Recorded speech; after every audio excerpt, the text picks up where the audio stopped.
Sobat Aku Ngoye, selamat berjumpa kembali dengan Aku Ngoye. Kali ini ada sesuatu yang different, ya, sesuatu yang berbeda karena saya backgroundnya kapan tulis ini nggak lagi ngajarin tutorial atau apapun, nggak, cuma hari ini ada yang berbeda dengan Aku Ngoye karena saya ingin menuangkan sesuatu ya terkait perjalanan kemarin ya, perjalanan ketika muter ya ke teman-teman pebonsai, dari mulai penghobi ya, kolektor sampai dengan petani atau pembudidaya bonsai. Nah, pada kali ini Aku ingin fokus ke petani bonsai. Cuma ada subjudul yang menarik di kepala saya karena pada hari ini saya kepengen bongkar apa itu galeri ya. Kenapa ini penting? Apa tujuannya ya kita membuat sebuah galeri? Dan sebetulnya sudah dipraktekkan sama teman-teman. Ternyata memang efektif sekali bahwa petani bonsai itu tidak bisa lepas dari galeri ya. Jadi simak terus channel Aku Ngoye, mudah-mudahan menginspirasi. Dan kita lanjutin teman-teman. Fokus hari ini saya bicara masalah galeri bonsai, tapi dispesifikkan ke petani atau pembudidaya bonsai ya. Jadi kalau kita merujuk kepada kamus ya, galeri. Jadi galeri ini sebuah, kalau dalam KPBI namanya dia tempat atau gedung ya, yang fungsinya adalah untuk menampilkan film hasil karya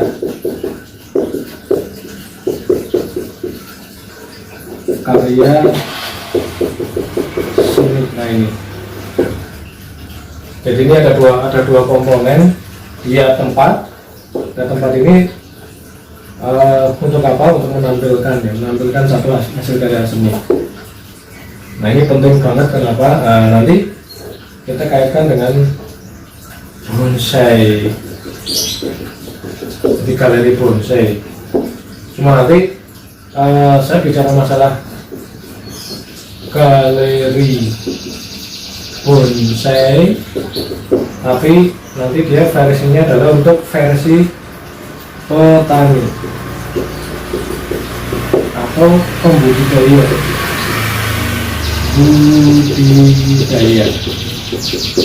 bonsai.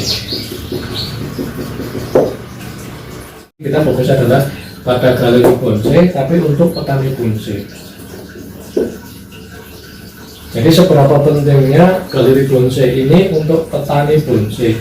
Jadi prinsip galeri ini sebetulnya mudah ya. Jadi kalau kita bicara masalah petani bonsai, sebetulnya ada ending dari sebuah perjalanan dari para petani bonsai ya. Jadi di sini kalau tadi kita bicara masalah galeri bonsai, petani bonsai, pembudidaya bonsai, di sana nanti kita bicara masalah market atau pangsa pasar.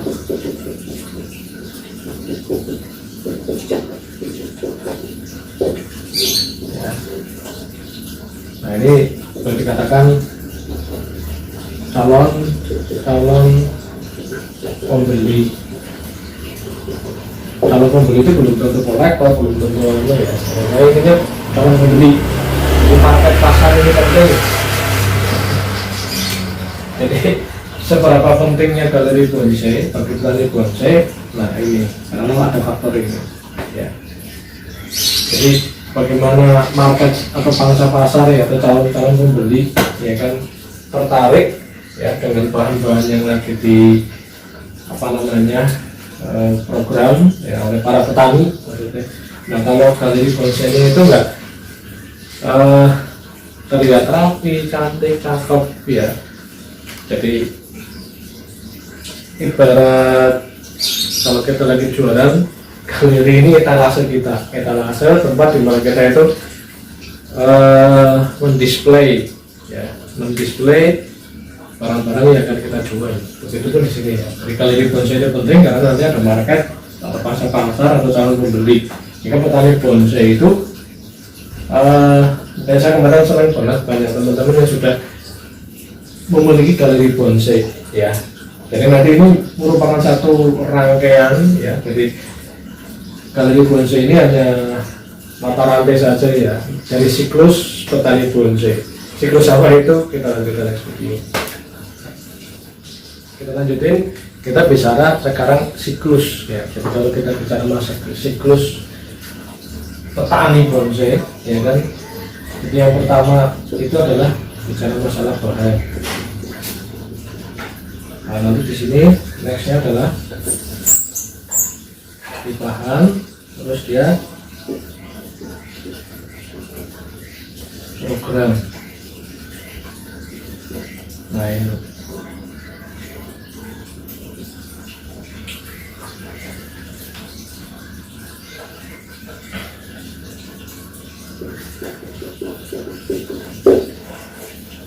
jadi dari bahan bonsai diprogram menjadi bonsai. Tapi bonsai di sini nanti ya namanya kalau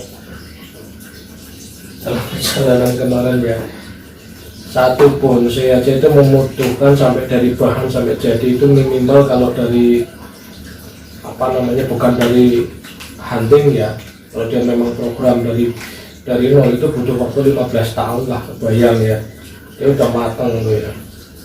Sehingga kalau saya pahami kalau baru kisaran 5 atau 4 tahun, 6 tahun atau di bawah 10 tahun dia masih belum jadi bonsai ya.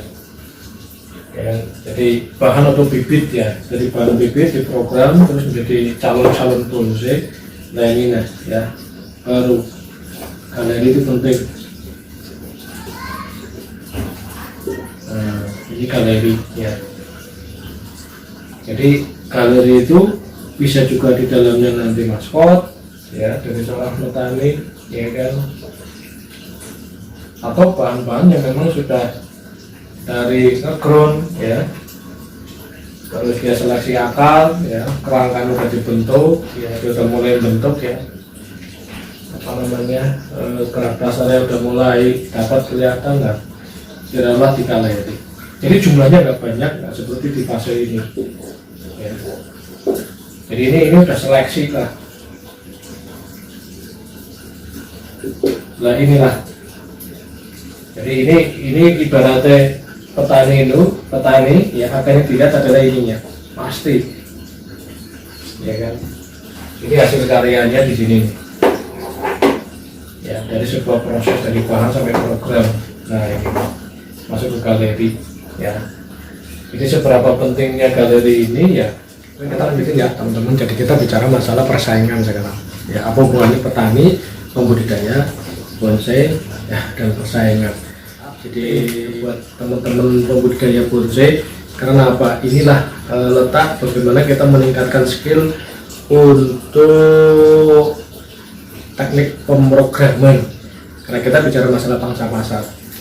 Jadi kalau kita bicara masalah petani bonsai ya, petani bonsai A, petani bonsai B, petani bonsai C. Nah ini ya, ini petani bonsai berjajar. Jadi kalau saya pikir, kalau kita bicara masalah pangsa pasar, saya menarik sekali. Kalau kita main ke pasar, itu ada satu galeri, dan galeri itu khusus lapak yang untuk jualan tahu atau tempe atau ikan, atau dikatakan los ya, kios. Di sana berjajar ya, dengan dagangan yang sama, dengan persaingan yang sangat ketat. Jadi di sini menjadi kunci utama persaingan ini adalah biarlah konsumen yang menilai ya. Jadi ketika konsumen punya standarisasi tertentu ya, jadi dia ya sudah ya, masing-masing punya segmen pasarnya masing-masing. Begitu pun ini ya, petani ini punya karakteristik sendiri-sendiri. Petani itu punya satu galeri sendiri-sendiri ya. Jadi ini otomatis dia punya ciri khas galeri A, ini juga ya galeri B, ini juga ya galeri C, ini juga ya galeri D.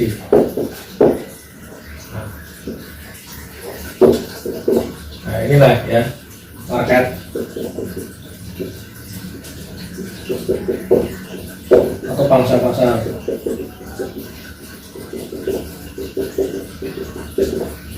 Kalau calon pembeli, ya, nah di fase ini nih, ya, sehingga galeri itu sama dengan etalase. Seberapa menarik, ya, dan seberapa cantik seseorang menata dagangan di dalam etalase, itu pintu pertama untuk magnet, ya. Jadi ini magnet, ya. Nanti dengan input yang sama di galeri A, B, C, D, itu orang akan membeli. Dia punya, ya, satu kriteria sendiri-sendiri. Saya memilih A, saya memilih B, saya memilih C, saya memilih D. Ya, jadi di sini pentingnya, ya, galeri etalase itu dalam rangka ini bukan bicara masalah rivalitas, ya, tapi persaingan ini memberikan satu gambaran, ya, supaya kita itu meningkatkan apa ya, nilai jual, ya, dengan galeri ini. Bagaimana teknisnya? Kita lanjutkan next video. Oke sahabat, kita lanjutkan. Jadi kita sekarang lebih spesifik ke komponen galeri. Di komponen galeri, ya, bagi seorang pembudidaya atau petani bonsai yang selama ini saya amati di lapangan itu sudah cakep-cakep. Jadi sudah meningkatkan satu penampakan, ya, atau mewujudkan sebagai satu apa namanya bukti keseriusan teman-teman dalam memanage sebuah bisnis bonsai, ya. Jadi kalau bicara masalah galeri bonsai, ya, galeri bonsai itu komponennya dua, ya. Satu bicara masalah tempat, ini isi. Tentunya ini bonsai, ya, bonsai itu sendiri, ya. Jadi kalau kita bicara masalah tempat, yang pertama itu jelas, ya, tempatnya itu bersih. Kedua, jadi kalau dimaksud bersih itu ya memang kadang kita musuhnya, ya, ada rumput, ada segala macam, itu sebetulnya sangat mengganggu, tapi apa boleh buat, ya, karena itu ciptaan Allah, ya. Jadi kita makanya kadang teman-teman ketika dia gelar galeri itu mungkin di bawahnya ada, ya, terpal atau apapun sudah untuk menghambat, ya, atau nanti dia kalau yang punya modal cukup, ya, dia akan punya paving, ya. So, jadi kebersihan itu kenapa bersih? Ketika view pertama kali saya ke tempat atau siapapun teman-teman ke galeri, tempatnya bersih, itu udah nyaman dulu, ya, udah enak, ya, bersih. Terus ini bicara yang kedua, bicara masalah nyaman, ya. Ya, otomatis ketika bersih nyaman, ya, nyaman itu dia nggak bisa dikira rekayasa, ya. Jadi karena pembeli adalah raja, ya, mereka itu puasa dengan uang, ya, sehingga kita hanya memberikan fasilitas saja, ya, memberikan satu sajian, ya, etalase dan proses galeri dengan harapan ketika tempat kita bersih, nyaman untuk ngobrol, nyantai, ya kan. Jadi otomatis nextnya, ya, meningkatkan performa, ya, galeri ini, sehingga memungkinkan sekali, ya, transaksinya akan apa namanya lancar. Jadi bersih, nyaman, ya, terus ketiganya rapi. Ini penting banget. Jadi udah bersih, terus nyaman, rapi. Terus isi bonsai, isinya, ya. Jadi sebetulnya kalau kita bicara masalah galeri bonsai yang ini berawal dari petani, nah, ini kalau sudah isi bonsainya itu sendiri, ini bicara masalah kualitas, ya, hasil program.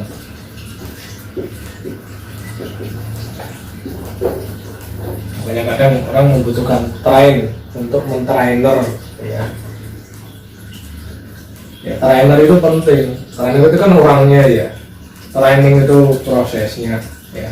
Nah ini ya kita itu kunci-kuncinya dari bakalan dispesifikasi, dikelaskan jadi kualitas bonce ini ya yang di display ini juga penting ya kan. Makanya di sini kompleks banget ya. Jadi tempatnya yang menjadi satu penilaian ya kan, kualitas bonce ini juga penting.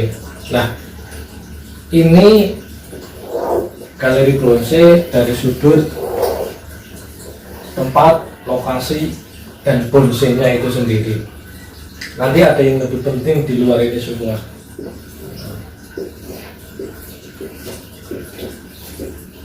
Nah ini ya, jadi ini penting. Nah petani itu ya dia punya bahasa verbal masing-masing ya.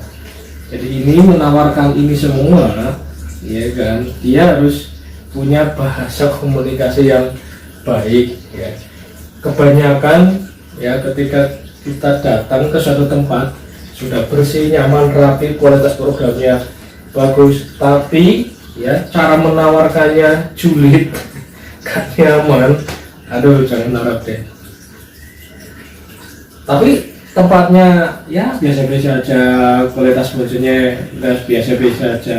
Nah ketika petani itu pintar marketingnya, menawarkannya pintar, sopan, bahasa verbalnya bagus ya, terus menarik ya, jadinya nggak beli jadi kepengen beli karena ini faktor kemampuan apa namanya ya, faktor kemampuan petani yang dia bukan hanya apa namanya lihai dalam menata, mendisplay bonsenya atau pintar membuat program bonsai sehingga kualitas bonsenya bagus, tapi dia bisa punya entrepreneur jiwa penjual ya, sellingnya itu dapat. Nah ini jadi kalau udah bicara masalah sapa dengan senyum itu yang paling susah, itu ilmu yang paling susah.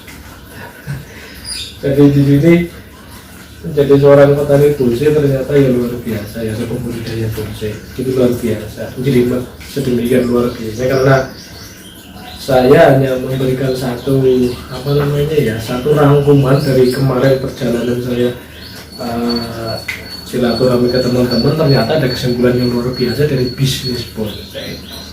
Jadi mungkin hal-hal ini yang menarik di hati saya, ini menjadi satu apa namanya kesimpulan yang luar biasa bagaimana bukan hanya bonsainya itu sendiri, galerinya, dan bagaimana teknik penjualan itu yang menjadikan satu bisnis bonsai itu terus berkembang. Harapannya hal-hal teknis yang kayak gini yang mungkin sudah dipraktikkan teman-teman sih ya, sudah rata-rata sudah apa namanya kan, sudah menjadi satu apa namanya trademark masing-masing ya. Nah, bagi saya ilmu inilah yang sangat penting. Mudah-mudahan ini memberikan satu wawasan apa namanya tambahan ya kepada pemula-pemula seperti saya. Mudah-mudahan ini memberikan satu apa namanya ya nilai plus ya ketika kita mau memulai bisnis bonsai, di mana posisi kita itu adalah sebagai petani atau budidaya bonsai. Thank you. Oke, sahabat Agung Oye, kita lanjutin. Jadi saya merasa bersyukur banget dan berterima kasih banget, banyak pengalaman dan banyak pelajaran ya selama saya muter-muter berkecimpung bersama para petani atau pembudidaya bonsai. Ya mereka itu udah beliau udah berusaha keras banget ya untuk mendisplay dengan galerinya masing-masing, dan mudah-mudahan seiring perjalanan waktu dengan persaingan yang ketat ya, sehingga ini menjadikan satu pemicu ya dan pemacu ya pada teman-teman pembudidaya bonsai supaya nanti lebih meningkatkan bukan hanya kualitas dan juga kuantitas, tapi juga sales manajemennya ya, supaya nanti orang bisnis ini terus berkembang ya, menjadi satu bisnis yang menjanjikan ke arah masa depan. Dan ada satu hal yang luar biasa bicara masalah galeri. Nah, galeri virtual ya.